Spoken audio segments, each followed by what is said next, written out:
J-E-L-L-O. The Jell-O program, coming to you from the Ritz Theater in New York City, starring Jack Benny with Mary Livingston, Phil Harris, Dennis Day, and yours truly, Don Wilson. The orchestra opens the program with Tookie.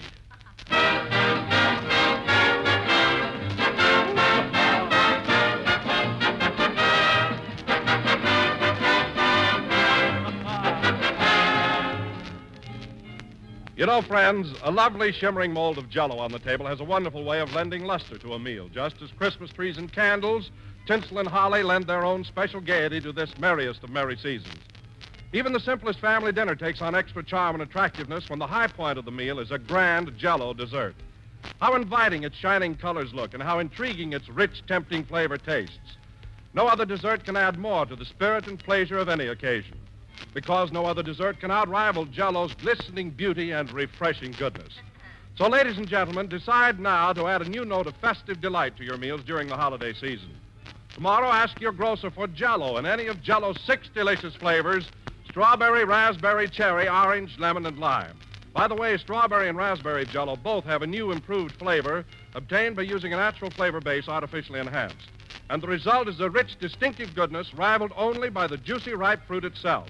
A unique flavor that cannot be duplicated in any other way. Try a grand treat made with genuine Jell-O, and you'll realize right away why Jell-O is America's favorite gelatin dessert.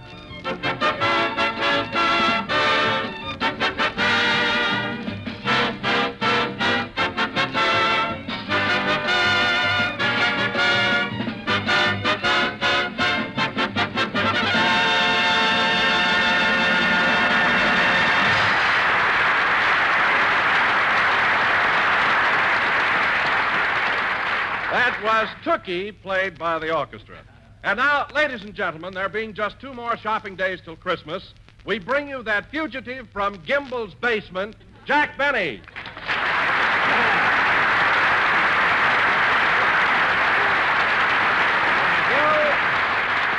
Thank you. Hello again. This is Jack Benny talking. And Don, speaking of Gimbel's basement, I never saw so many women shopping in my life. I got shoved around like a blinza in Lindy's. Boy, what a mob. Pretty hectic, huh? Hectic. You know, Don, I can understand my derby getting caved in, my muffler torn, and the sleeve of my coat ripped off. But how I lost my pivot tooth, I'll never know.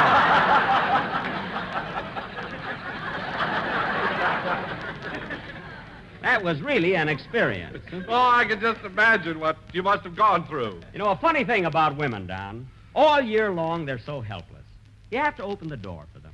They can't light their own cigarettes. They cling to your arm as you walk down the street. They're as delicate as butterflies. And then, about 2 weeks before Christmas, a mad glint comes into their eye. And with an umbrella for gouging and a handbag for slugging, off they go. Come on, girls, let's mangle the mail. That's their battle cry. Well, Jack, women are a little excitable when they're shopping around Christmas time, but I don't think they're as tough as you say. Oh, you don't, eh?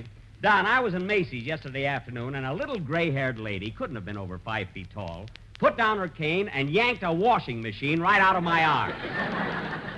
I tried to get it back, and she kicked my hat off.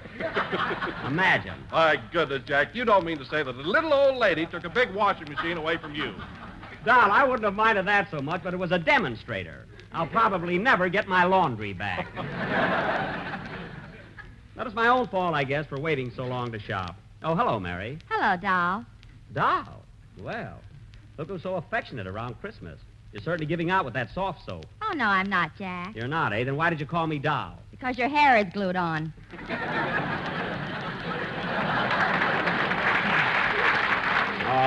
All right, young lady, that did it.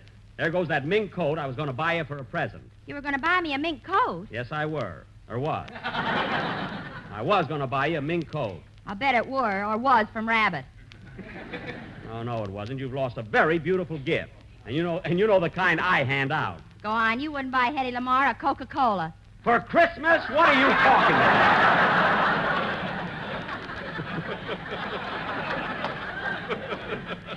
Let me tell you something, Mary. A girl like Hetty Lamar could make a playboy out of me. I'd buy her quarts of bubbling champagne. You'd buy cider and put an Alka-Seltzer in it. right, keep it up, keep it up. There goes Don's Christmas present, too. Hey, wait a minute, Jack. I didn't say anything. Oh, pardon me, Don. I got a little mixed up there. Watch out, Don. He's laying for you. No, I wouldn't forget about Don's present, not after the way he laughed at the premiere last Tuesday night. How'd you like the picture, Don? Oh, I really enjoyed it, Jack. I got a big kick out of it. I laugh like anything. Sorry, Mary, the mink coat is over the dam. Anyway, Don, now that you've seen Love Thy Neighbor, what do you think of Fred Allen in it? Well, to tell you the truth, Jack... I mean, don't you feel that I get much bigger laughs than he does? Well, to tell you the truth, Jack, I think you're very good in the picture, and so is Alan. The honors are equally distributed. Oh. Oh, I see. Oh. Oh. Uh-oh. Mary. Then, Don, in your fat-headed opinion, you think Alan goes over as good as I do? Exactly. You both have a lot to do in the picture, you both photograph well, and you both get big laughs. Well, we both don't pay your salary, so start leaning my way.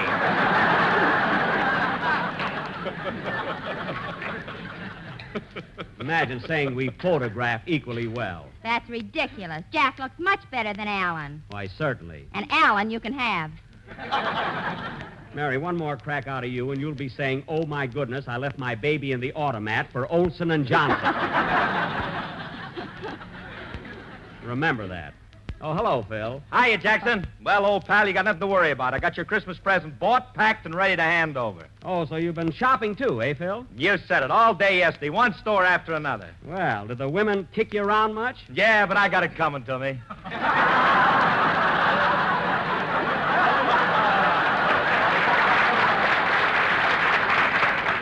You said it. You know, Phil, I've been so busy, I haven't had a chance to buy your present yet. What did you get for me? I ain't saying. You'll have to wait till Christmas. Oh, come on, Phil, tell me. All right, Jackson, I'll tell you what I bought you. Remember that camel's hair overcoat we saw in the window on Fifth Avenue? The one you were so nuts about? Yeah? Well, I got you a box of nuts. Oh, well, Phil, unless you're kidding, when Mary is in the audience stooging for Olson and Johnson, you'll be in the lobby trying to get out of a straitjacket. Catch on? The way I've been going the last few nights, a straitjacket wouldn't be bad. He's not fooling, folks. You know, Phil lives on the 18th floor of the St. Moritz Hotel, and he never uses the elevator. He just goes in and out the window.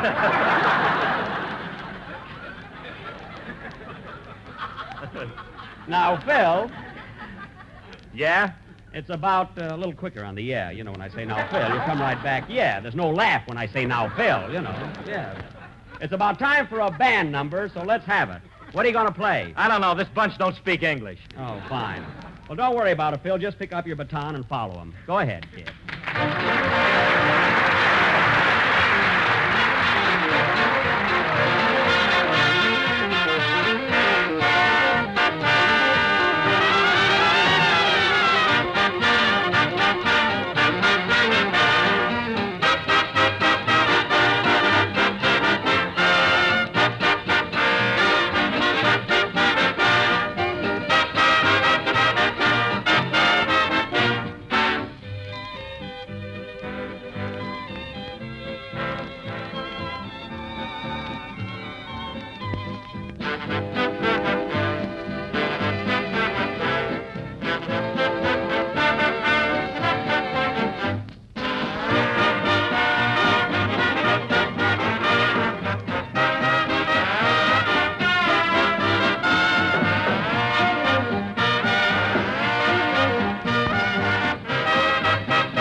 That was Jingle Bells, played by Phil Harris and his Central Park Troubadours.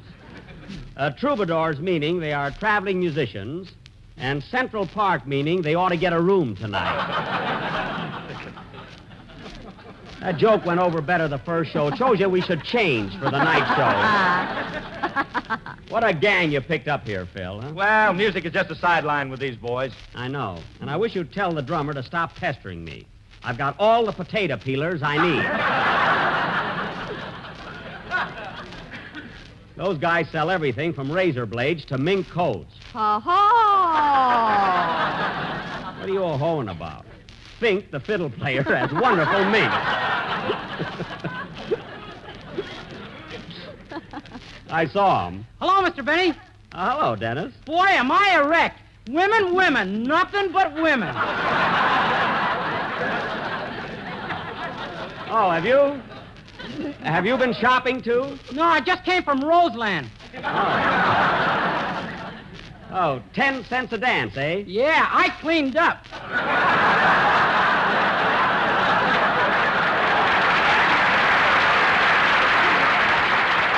Say, Dennis, I hear that you and Kenny Baker have been stepping out and seeing the town together. Is that right? Yeah, and you know what, Mr. Benny? What?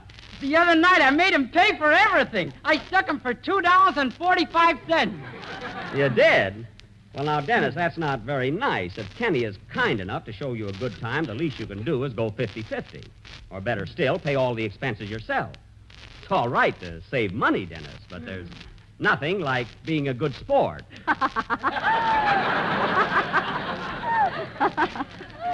What's that for, Miss Livingston? Everybody else knows.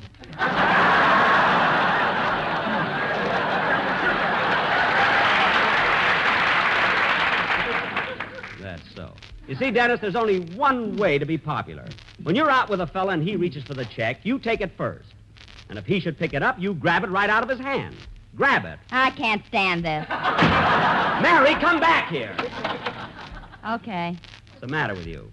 Dennis is just a kid, and while he's still young, he's got to be taught how to conduct himself in public and not be a cheapskate. I don't understand you, Mr. Benny. Oh, you don't?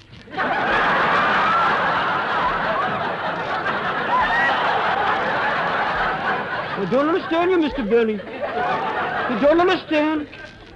Well, look, Dennis, I'll explain it to you. Dennis, we'll go out for a bite to eat after the broadcast, and I'll show you what I mean. I'll pick up the check, and you take it away from me. See?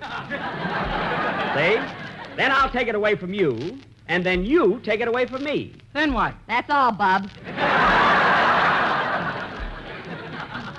Mary, I warned you.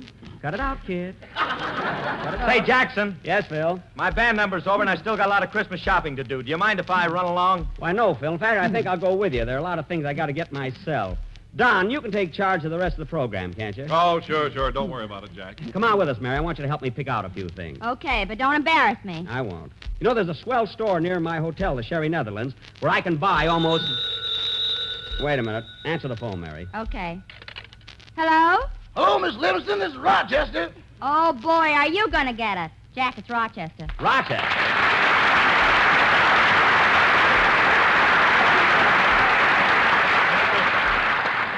Give me that phone. I'll find out right now where he's been for the past 2 weeks. Hello? Hello, boss. What happened to you? Where you been?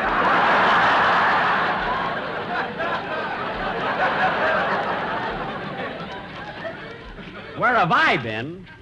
I've been on the phone for the last 10 days trying to reach you. I called every hot spot in Harlem that's got a telephone. At the hot ones, you can't hear it ring.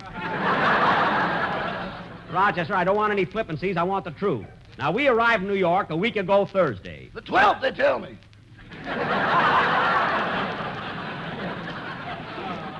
Yes, the 12th. It is now December 22nd, just 3 days before Christmas. Happy Yuletide, boss. Never mind that. What I want to know is what became of the time between December 12th when we got here and December 22nd, which is today. Well, Well, on Friday the 13th, I was right up to the door of your hotel, ready to go to work. uh-huh. And just as I was about to enter, a black cat ran across my path. I see. Well, couldn't you walk around the cat? I did and wound up at 125th Street. Oh, well, so much for Friday. Now, what happened on Saturday and Sunday? Our weekend ended up to Harlem. Up a Hudson, that Up is. the Hudson. Take it again, huh?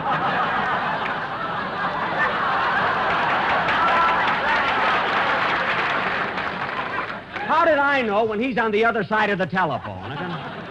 Well, we'll get to Monday.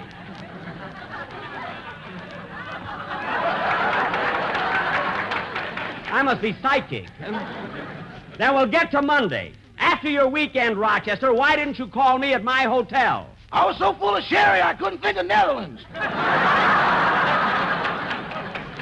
Now, don't give me that. Look, Rochester, I haven't any more time to argue with you. Where are you calling from? What's that, boss? I said, where are you right now? Just a minute. What's the address here, Sugar? 31 Lenox Avenue, honey. 31 Lenox Avenue, honey. Rochester, who are you talking to? Susan Brown, the sweetest gal in town. Oh, yeah, I spoke to her last week and left a message for you. Did you get it? Just a minute. Honey, did you give me a message from Mr. Benny? Why, Rochester, you knows I did. She forgot to give it to me, boy. Oh, she forgot to give it to you, eh? Yeah, she's as dizzy as a blonde, but it can't happen here.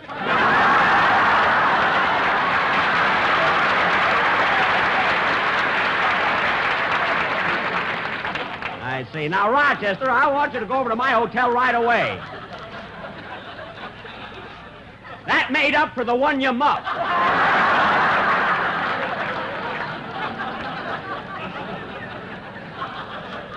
I want you to go over to my hotel right away. There's a lot of work to do, and it's got to be done before tomorrow. Yes, sir. Now, how soon can you get over there? Just a minute, boss.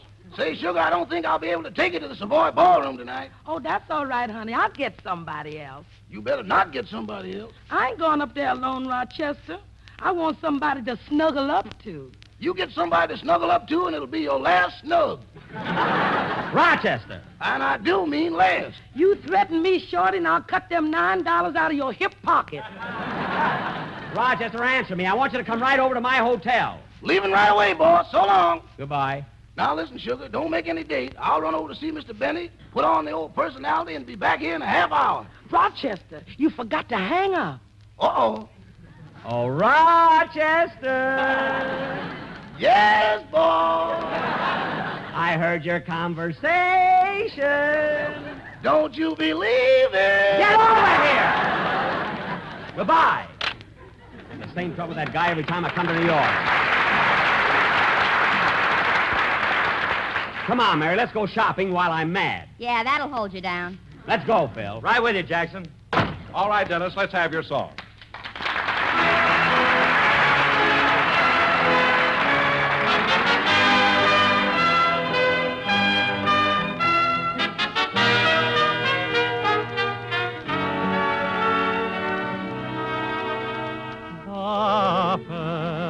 Noel, the angel did say, was to certain poor shepherds in fields as they lay, in fields where they lay keeping their sheep on a cold winter's night that was so deep.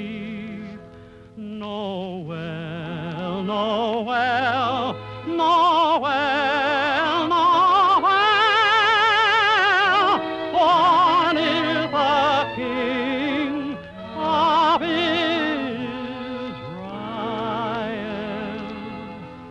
Away in a manger, no crib for his bed, the little Lord Jesus laid down his sweet head.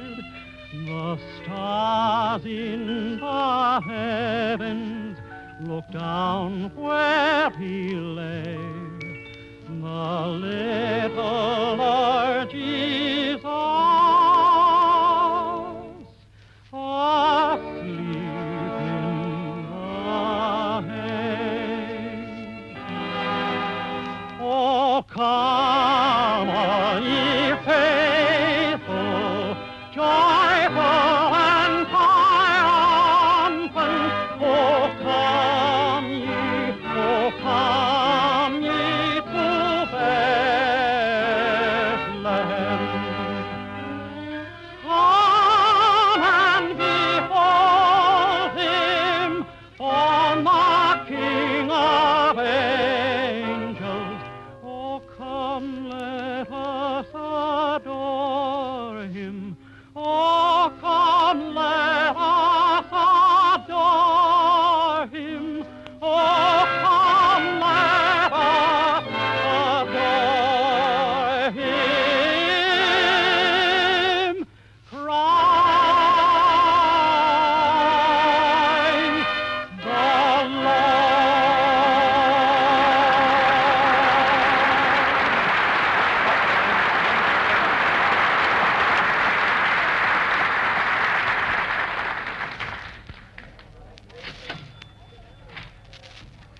Boy, what a crowd. Stick close to me, Phil. You too, Mary. I don't want you to get lost. Okay, Papa. Are you going to take us to see Santa Claus, Daddy? Pipe down, both of you. Got to have some system here. Now, let's see my Christmas list. I got to buy a compact or something for my Aunt Molly, a lawnmower for Dennis, a Mickey for my riders. Let's see. A deck of cards for Simney. Let's see. What else here? Gee, look at that crowd of women at the bargain counter. Where? Oh, boy, what a mob. See you later, Jackson. I'm going over and mingle. See you later. Gosh, I wish I knew what to get for Aunt Molly. Mary, I wonder if she could use a lipstick. Has she got lips? What do you think? She got lips. Here's the counter. Yes, sir. What can I do for you? I'd like a lipstick, please. Oh, come now. Look, it's not for me. I'm buying it for my Aunt Molly. I see. A lipstick for your Aunt Molly. That's who it's for. She lives in Chicago on LaSalle Street. What number? I don't know the number. Oh, you don't know the number, and yet you want to send a lipstick to your Aunt Molly. I'm not going to send it. I'm going to take it to her. I'm going to stop off in Chicago on my way to California. Oh, I suppose you're the only one that ever went to California. What are you talking about? I live in California. I got a home there. Well, I've got a home here, but I don't brag about it. I wasn't bragging. Now, look, mister, all I want is a lipstick. Am I going to get it or not? Sorry, I've decided against you. Next case, please. If the guy isn't screwy, then I don't know what. More trouble over a lipstick. Mary, I ought to go over to the grocery department and get Don a case of Jell-O. He'll love it for Christmas. And why don't you get 2 cases so you can fill a stocking? I'll get all the 6 flavors. That'll do it. And, Mary, while we're in the store, I think I'll buy a collar button. I need one. Yeah, your Adam's apple ain't practical. It's just an emergency. I lost the button. There's the men's department over there. Pardon me, could you tell me where I can buy an evening gown so I should look like Lena Turner?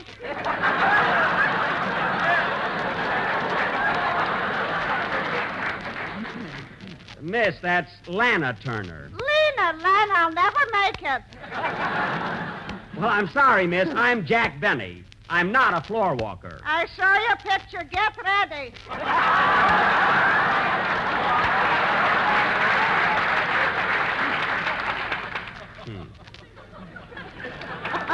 Fine. She looks like Babe Marks. Come on, Mary, let's get that collar button. I haven't got much time. You'd have plenty of time if you stopped flirting with that girl. Who was flirting? She thought I was a floor walker, didn't she? Well, you didn't have to roll your big blue eyes at her. Mary, just because my eyes happen to be large and devil-may-care-ish, don't have to accuse me of flirting. Here we are. Good evening, sir. What can I do for you? I'd like to buy a collar button. A collar button? Yes, sir. Now, here's a nice one for $85. $85 for a collar button? Yes, that includes dress shirt, tie, socks, patent leather shoes, and a double-breasted tuxedo. Well, that's a good buy, all right, but all I want is a collar button. Sorry, we never break up a set. Well, now, that's ridiculous. You know, mister, I've shopped in every city in the United States, but I've never been in a store like this. I tried to buy some lipstick a few minutes ago. Lipstick? Oh, come now. It sounds silly, but I had a good reason. And the salesman at that counter insulted me. Oh, Jack, look. What is it? Look who's over there at that counter. Where? Right there. Isn't that Kenny Baker buying a camera? Well, sure enough, it is Kenny. Let's go over and say hello. Gee, miss, this camera looks swell. I think I'll take it. How much is it? $3. $3? Gee, Dennis would like it all right, but haven't you got something for 55 cents? Well, yes, but I thought you wanted to spend $3. I do, but he's already hooked me for $2.45. Oh, Kenny. Hello, Kenny. Huh? Oh, well, I'll be doggone. Hello, Jack. How are you, Mary? Gee, I'm glad to see you.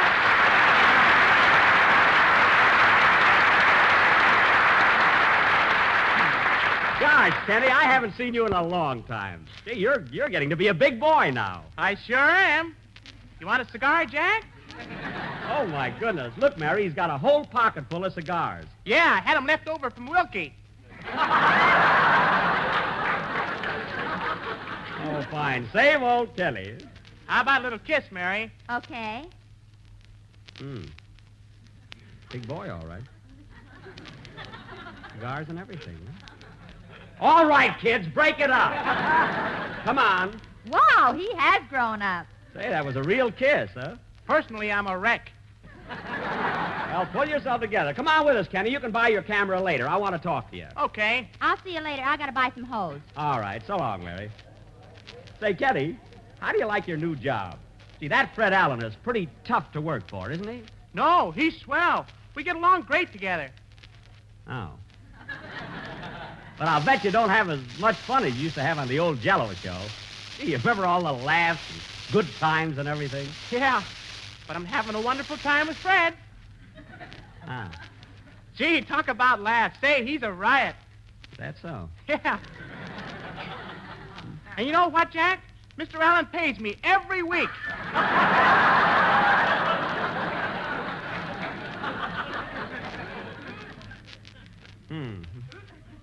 Does, eh? Yep. Pays you every week, huh? Yeah, none of that see me later kid stuff. Well, you must have a pretty short memory, Kenny. I used to have that envelope for you every week, too. Yeah, but with Mr. Allen, I don't have to play treasure hunt. Oh, well, good, clean sport. Never hurt anybody. Say, Kenny. Yes, please? Oh, fine. Say, Kenny, I just happened to think of something. Remember the time you first came to work for me and I invited you over to the house for a Thanksgiving party? Yeah. I'll never forget how bashful you were. You remember I asked you if you wanted to have some more turkey? Yeah, and I was so darn nervous I said yes. Oh, that turkey wasn't so bad. Have you got much left?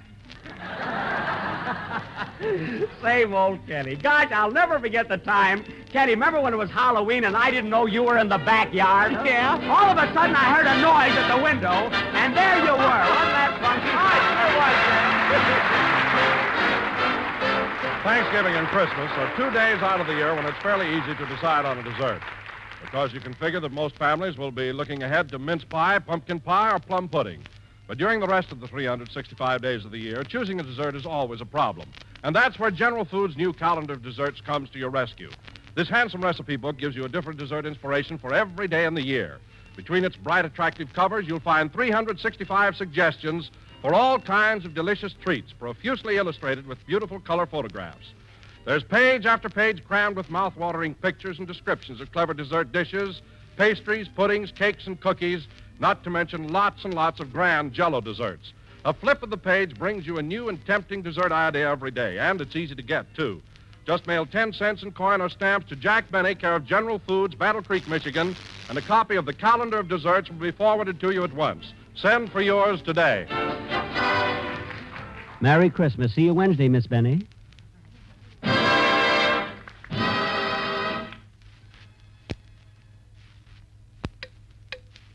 How often do you lie awake at night, ladies and gentlemen, listening to the ticking of the clock grow louder and louder and louder? And how often would you avoid that wakefulness if you drank Sanka coffee instead of ordinary coffee? Sanka coffee permits sleep because it is 97% caffeine-free. And Sanka is real coffee at its delicious best. Start drinking Sanka coffee tomorrow. This is the National Broadcasting Company.